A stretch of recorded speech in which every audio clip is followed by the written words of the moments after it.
예수님의 탄생 배경에서 임마누엘 하나님에 있어서 중요한 이슈는 믿음과 하나님의 통치와 해방의 이야기였습니다.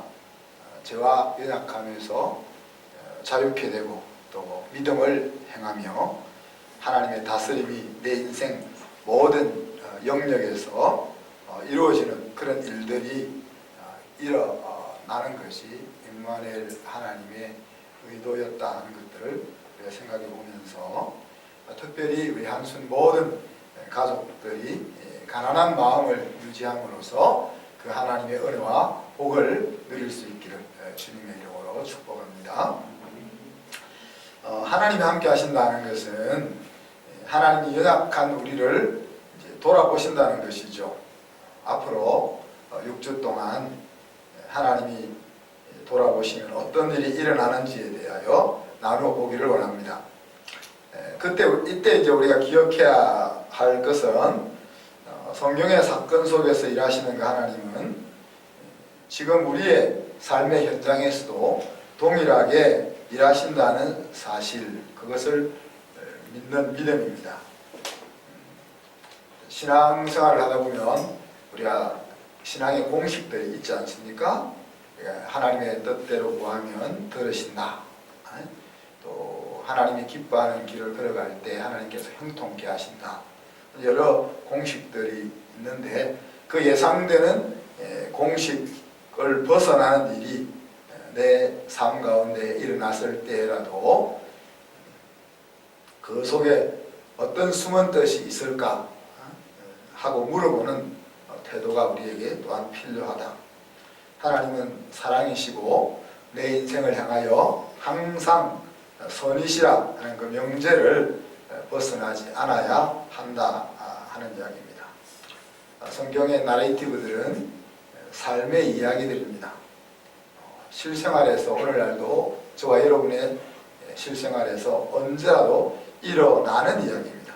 특히 하나님의 자녀들의 이야기이고 또 그 자녀들이 세상에서 살아가며 겪는 이야기들이라고 말할 수가 있습니다. 이 이야기들을 나의 이야기로 들을 수 있어야 한다. 그리고 이제 이삭의 이야기를 들으면서 나의 이야기로 들을 수 있기를 바랍니다. 모니터 스피커를 꺼버리세요. 모니터 스피커에서 하우링이 자꾸 들어가거든요. 26장 1절에 보면 가나안 땅에 흉년이 들었습니다. 아브라함 때에 그리고 이삭 때에 또 찾아온 흉년이죠. 이삭은 온 가족을 이끌고 가축들이 먹을 풀을 찾아서 또 가족들이 먹을 곡식을 찾아서 블레셋 땅으로 이주하게 됩니다. 그곳이 이제 그랄이죠. 그런데 그랄에서 계속 남쪽으로 내려가다 보면 어디에 이르겠습니까? 성경에서 남쪽으로 계속 내려가다 보면 어디에 이르겠죠? 애굽 땅에, 이집트에 이르겠죠. 그죠? 나일강이 있어서 흉년이 없는 이집트 땅을 항상 동경하면서 그쪽을 기웃거립니다. 우리 믿음의 선배들이. 2절에 보면 하나님이 그 상황 속에서 찾아오셔서 애굽 땅으로 내려가지 말고 내가 지시하는 땅에 그해라고 말하는 것을 보면 이삭도 남쪽으로 그랄에서 좀 더 내려가서 남쪽으로 가려고 하는 그런 마음이 있었던 것을 우리가 생각해 볼 수 있겠죠. 이삭이 어디로 가려고 하는 것까지 하나님이 알고 계셨다 하는 것입니다. 그런데 이제 그 지시하는 땅은 그랄 땅입니다. 그리고 그 그랄 땅에서 내가 너와 함께 할 것이라 약속하시면서 이곳에서 너희 아버지 아브라함의 하나님에게 약속했던 그 약속의 바통을 내가 너에게 이어가게 할 거야, 이렇게 말씀하십니다. 당시 애국은 항상 이제 세속 문명의 상징과 같이 여겨지죠, 그죠? 그리고 하나님은 그 애국 땅으로 계속해서 내려가지 말 것을 말씀하셨습니다. 그런데 그랄 땅도 사실은 하나님 믿지 않는 블레셋 사람들이 거주하고 있는 땅입니다. 그죠? 또 이곳은 아브라함, 할아버지 아브라함이 아내를 빼앗길 뻔한 땅이잖아요. 그리고 우리가 오늘 읽지는 않았지만은 이삭 역시 아름다운 아내를 빼앗길까봐 아내라고 말하지 않음으로 인하여 아내를 빼앗길 뻔했던 곳이기도 합니다. 그래서 하나님의 두려움함이 없는 마을이라는 관점에서는 이집트나 그랄이나 별반 차이가 없는데, 하나님은 굳이 이집트로 내려가지 말고 이곳에 머물러 있으라, 그렇게 말씀하고 있습니다. 그 이유에 대해서 우리가 명쾌한 답을 찾을 수는 없지만 세속에 물드는 자리로 나아가지 말 것을 촉구하는 하나님의 의도를 우리가 헤아려 볼 수는 있는 거죠.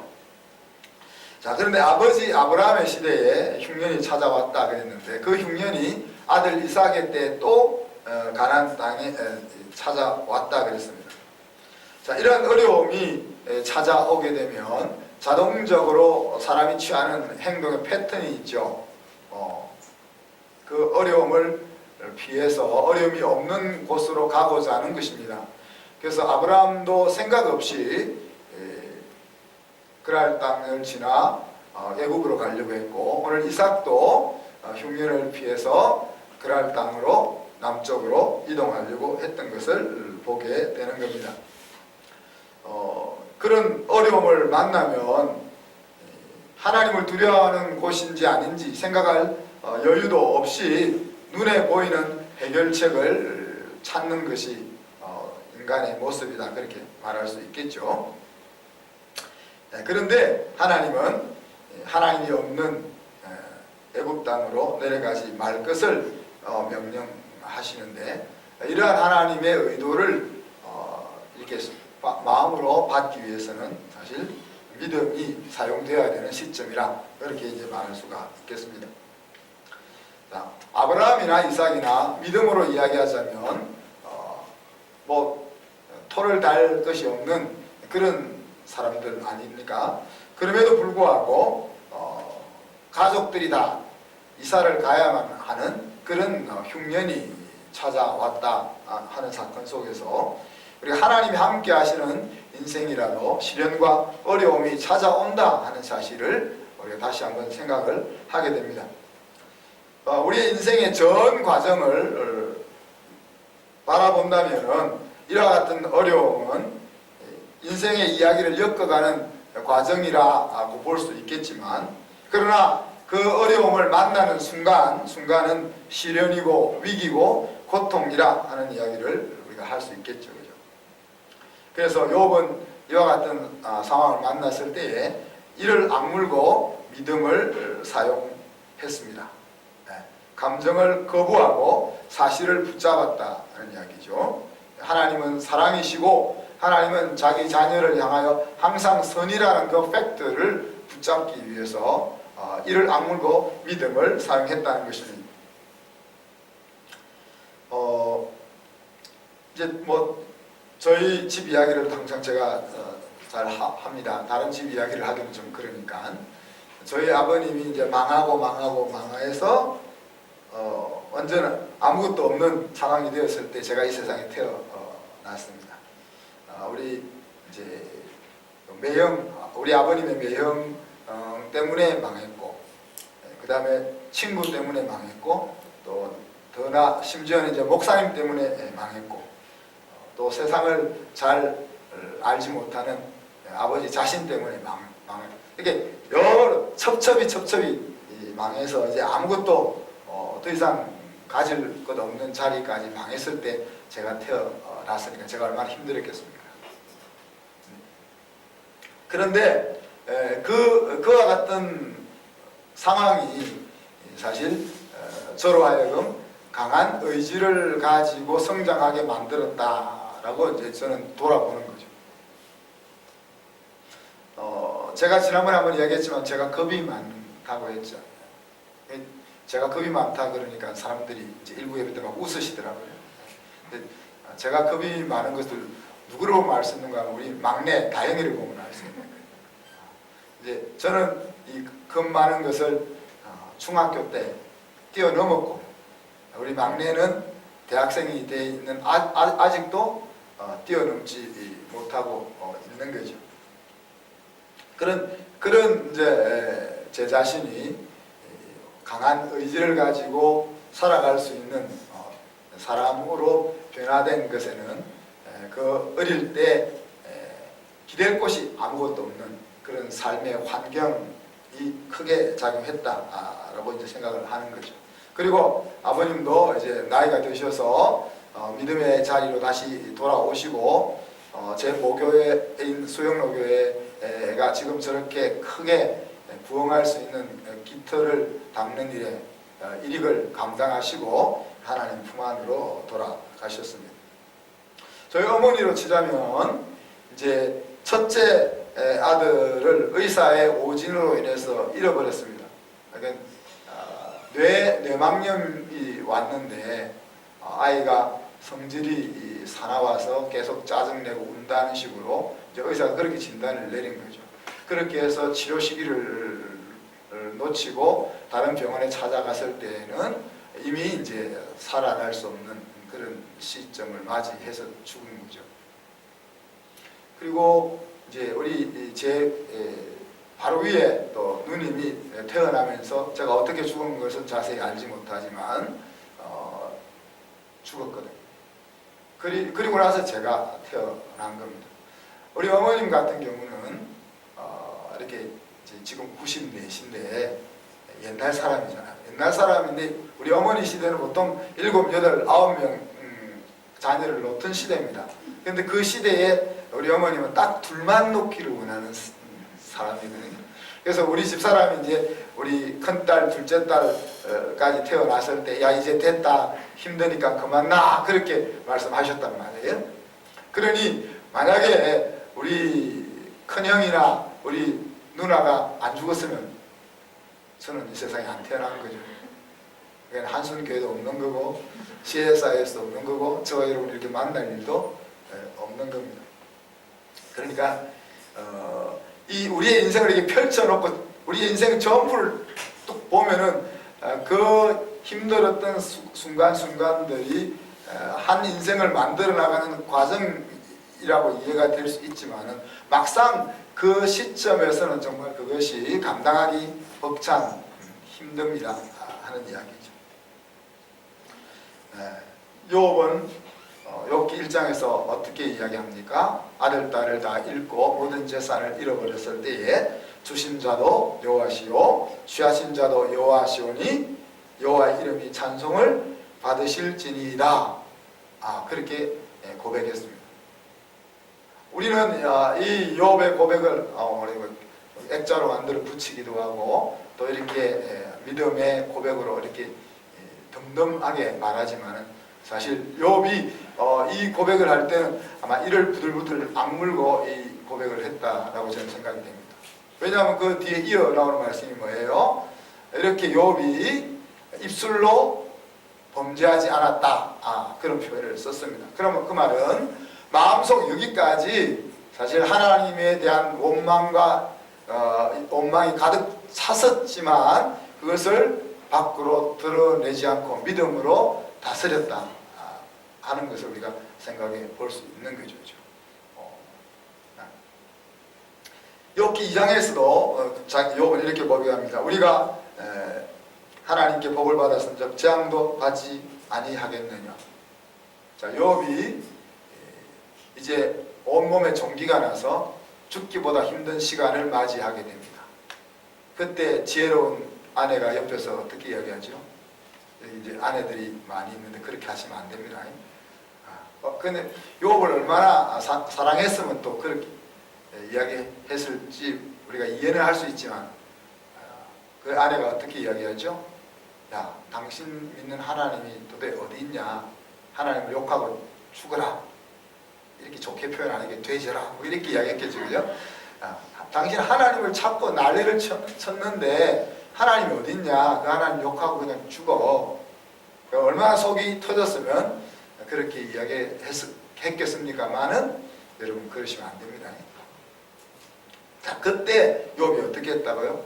그래서 이제 우리가 특히 남자들이 아내들이 이렇게 어리석게 나올 때 우리가 큰 마음으로 처해야 될 처신과 같은 거죠. 야, 어리석은 아내야, 우리가 하나님으로부터 복을 받았으면 재앙도 받지 않겠니? 그렇게 이야기했습니다. 그리고 역시 입술로 범죄하지 아니했다 하는 이야기입니다. 그래서 우리가 이런 이해할 수 없는 곤고함을 만났을 때 인생의 전 과정을 보려고 애를 써야 되는데 그때 필요한 것이 믿음이라는 이야기죠. 지금 이 시점에서만 보면 욕이 튀어나올 수밖에 없는 상황이잖아요. 그죠? 근데 욕이 튀어나올 수밖에 없는 상황에서 믿음을 사용해서 우리 인생의 이 큰 전체를 보게 되면은 오늘 우리가 욥처럼 입술로 범죄하지 않을 수 있다 하는 이야기입니다. 하나님의 사랑과 내 인생을 향하여 항상 선이라 하는 그것을 마음에 곱씹고 되새기기 위해서는 믿음이 필요하다는 이야기죠. 자, 이런 위기를 넘어서 오늘 성경은 이삭은 마침내 번성하여 거부가 되었다 그렇게 소개하죠. 어느 정도로 거부가 되었는지 주변 사람들이 크게 시기할 정도로 거부가 되었다 그랬습니다. 그래서 블레셋 왕이 처음에 떠돌이로 올 때는 환영하던 그 블레셋 왕이 야, 이제 너 너무 커져서 내가 감당할 수 없으니 떠나줘 라고 말할 정도로 큰 부자가 되었다 그랬습니다. 12절로 16절에 보면 하나님이 함께 하셔서 복을 주셔서 어떻게 됐다 그랬어요? 100배 결실을 했다. 그 해 100배 결실을 했다 그랬습니다. 예수님께서 4가지 밭에 비유해서 옥토밭은 어떤 밭이라고 했습니까? 하나님이 주시는 말씀을 착한 마음으로 받고 인내로 결실하는 밭이다 그렇게 이야기했죠. 그리고 30배, 60배, 100배로 열매를 맺는다 그렇게 표현을 했습니다. 그래서 이 거둘 수 있는 최고의 결실을 이삭이 거두게 되었다는 거예요. 그 해.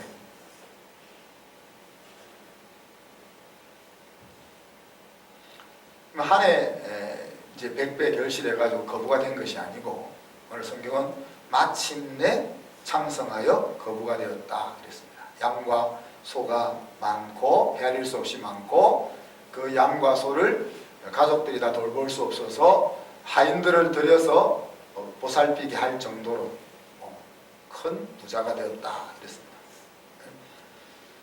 자, 마침내라는 부사는 우리에게 어떤 것을 암시해 줍니까? 하나님께서 이삭의 인생을 거부가 되도록 시나리오를 짜놓았다는 이야기.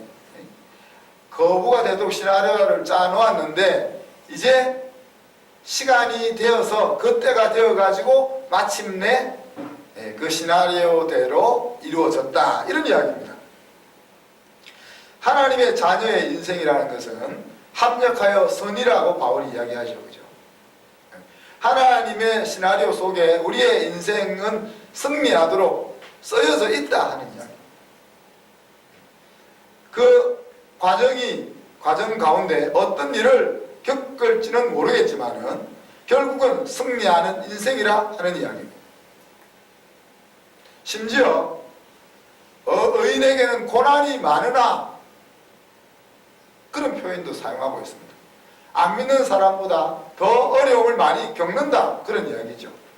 그렇지만 무너지거나 망하는 것이 아니라 결국은 승리의 자리에 앉게 된다 하는 이야기입니다. 이삭은 이런 시나리오를 알았던 것 같아요. 이삭이 하는 행동을 보면 이런 시나리오를 알았기 때문에 이렇게 행동하지 않았겠나 생각을 해봅니다. 17절부터 보면 이제 아비멜렉이 떠나기를 요청함으로 안 떠날 수가 없죠. 그죠? 그래서 그랄 평지를 떠나 그랄 골짜기로 가서 장막을 칩니다. 골짜기는 사실 장막을 치기에는 불편한 곳이잖아요. 경사가 져 있고 집을 짓기도 그렇고 텐트를 치기도 그렇고 양떼들을 먹이기도 그렇고 여러모로 불편하지만 그러나 평야에서 떠나야 하기 때문에 그랄 사람들이 거주하지 않는 골짜기에 가서 장막을 치고 우물을 팠다 그랬습니다. 자, 그런데 우물을 파서 샘이 나오게 되니까 그랄 목자들이 이삭의 목자들에게 와서 억지를 부려서 우물을 빼앗습니다. 야, 이거 우리 우물이니까 우리 거야, 이렇게 빼앗는 거죠.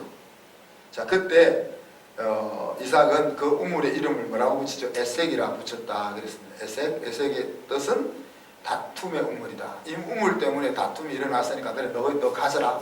그리고 다른 곳으로 또 떠나죠. 다른 곳으로 가서 또 우물을 파니까 또 물이 나오죠. 그래서 그런데 또 이번에도 그랄 목자들이 와서 또 우리 거니 달라고 빼앗아 가버립니다. 그래서 이삭은 그 우물의 이름을 신나라 지었다 그랬죠. 신나라는 대적의 우물이다. 이것 때문에 그랄 사람들이 우리를 원수처럼 대한다. 그래서 그래, 가자, 너 가자 하고 주워버렸습니다. 그리고는 또 다른 곳으로 옮겨서 우물을 팠습니다. 우물을 파니까 이제 그랄 사람들이 와서 우물을 달라고 하지 않는 거죠. 그래서 이름을 르호봇이라 그렇게 지었다 그랬습니다. 르호봇이란 말은 거주할 곳이 넓다 하는 뜻이죠. 이게 이름 하나를 붙이는 것 속에서 여호와께서 우리를 위하여 넓게 하셔가지고 그날 사람들이 이제 더 이상 우물을 뺏을 안 왔다. 그렇게 이름을 지으면서 우리가 이곳에서 이 땅에서 번성할 것이다 라고 이제 반응을 보입니다. 사실 이런 억지가 어디 있습니까? 떠나라에서 떠났고 자기들이 사용하지 않는 골짜기에 가서 우물을 파서 물을 얻었는데 자기 것이라고, 자기 동네 거라고 빼앗아갑니다. 그죠? 또 우물을 파니까 또 빼앗아갑니다. 이런 억지가 어디 있습니까? 남의 동네에 살기 때문에 겪는 수모라 그렇게 말할 수 있죠. 그리고 하나님 우리를 너희들은 남의 동네에 살고 있는 나그네와 같은 인생이다 그렇게 이야기합니다. 이 세상은 우리에게는 남의 동네라는 이야기죠. 그래서 이 세상, 이 고향인 사람들에게 때때로 애매하게 우리가 시기를 받기도 하고 고난을 당하기도 합니다. 그렇지만 언젠가는 우리도 우리의 고향에 도달할 겁니다. 그죠? 그리고 그 고향에 도달했을 때는 우리가 남의 땅에서 받았던 서름과 수모만큼 하나님으로부터 위로와 격려를 받을 것입니다. 그래서 우리가 일부러 이 땅을 살면서 억울한 일을 찾아다닐 수는 없겠고, 그죠? 또 수모를 찾아다닐 것은 없지만은 이 땅에 살면서 겪는 여러 가지 부당한 일에 대해서 너무 마음 쓸 것 없다. 왜? 우리가 너무 억울하게 당했다라면 우리가 고향에 가서 그것에 대한 충분한 보상을 하나님으로부터 받을 것이기 때문에 그렇습니다. 자, 이삭의 이와 같은 태도는 이 세상에서 나그네로 사는 우리들이, 저와 여러분이 배워야 될 자세라고 생각됩니다. 선으로 악을 이기는 것이죠. 그죠? 착한 행실로 세상을 책망하는 그런 태도인 것입니다. 자, 일단 일이 마무리되고 이제 이삭은 그랄 골짜기에 정착을 하게 되었습니다. 근데 그랄 골짜기에 다 정착을 한 다음에 이삭은 브엘세바로 올라갔다 그랬습니다. 그랄이나 브엘세바는 어떻게 보면은 이제 이렇게 동일선상, 등고선상으로 보면 동일선상이 있는 마을이라고 생각하시면 됩니다. 그리고 이 그랄과 브엘세바에서 남쪽으로 내려가면 이집트 땅이 점점점 가까워져 가는 거죠. 그래서 이스라엘 나라를 지경을 이야기할 때 단에서 브엘세바까지 그렇게 부른다고 했죠. 그래서 단은 북쪽 맨 위쪽을 이야기한다면 브엘세바는 남쪽 맨 끝을 이야기한다고 말할 수 있습니다. 그래서 브엘세바는 그 지명의 뜻은 일곱 운물 혹은 생명의 물이라는 의미를 가지고 있다 그랬습니다. 그리고 아버지 아브라함이 이 아비멜렉에게서 암양 7마리를 주고 우물을 확보했던 곳이기도 하다 그랬습니다. 그래서 아까 우물 팠던 자리가 그냥 이삭이 자기 생각대로 판 것이 아니고 자기 아버지 아브라함이 사용하던 그 우물을 더듬어 기억해서 그 자리를 팠던 것이죠. 그죠? 그러니까 아마 양 한 마리, 우물 하나에 양 한 마리씩 주고 샀든지 그렇게 해서 이런 이름이 지어진 것 같습니다. 그런데 23절에 이삭이 브엘세바로 올라갈 때 브엘세바라는 동네가 있었던 것이 아니고 그때는 어느 언덕으로 올라갔었는데 32절로 33절에 보면 그곳에서 하나님을 만난 뒤에 브엘세바라는 이름으로 불렀다 그랬습니다. 그래서 그곳이 이제 브엘세바가 된 것이죠. 그죠? 그 언덕에 올라갔을 때 하나님이 이삭에게 다시 나타나십니다. 두려워 말라. 나는 내 종 아브라함, 너의 아버지를 위해서 너와 함께 하고 있다. 그리고 너 아버지를 위해서 너에게 복을 주어서 상대케 할 하나님이다. 그렇게 말씀하십니다. 이게 우리가 영적인 부모가 얼마나 중요한지 하는 것들을 알 수 있죠. 창세기 49장에 보면 요셉을 위해서 축복할 때 야곱이 이런 이야기를 합니다. 내 축복이 너의 부여수의 축복보다 더 커서 신앙으로 보자면 야곱은 아브라함이나 이삭의 신앙에 비견줄 만한 신앙인이 아니잖아요. 그죠? 그런데 아브라함, 믿음의 조상인 아브라함과 자기 아버지 이삭의 그 하나님보다 믿음으로 치면은 꾀쟁이였던 자기의 축복이 아들에게는 더 소중하다. 그런 이야기를 하고 있는 거죠. 브엘세바는 이삭에게는 하나님을 찾는 자리였습니다. 이제 그랄 땅에 정착을 해서 모든 것이 정리가 되었지만은 이삭의 마음은 울적한 거죠. 내가 꼭 이렇게 살아야 하나, 그죠? 마음이 허전한 그 상황에서 그는 그랄을 좀 떠나 언덕 등성으로 올라간 것입니다. 왜 올라갔겠습니까? 마음이 울적해서 은혜를 구하는 자리로 나아갔을 때 하나님이 그 자리로 그를 신방하러 오신 것이죠. 마치 야곱에게 베델처럼 사무엘 선지자에게는 에베네셀처럼 브엘세바는 이삭에게 하나님을 찾는 은혜의 자리였던 것이죠.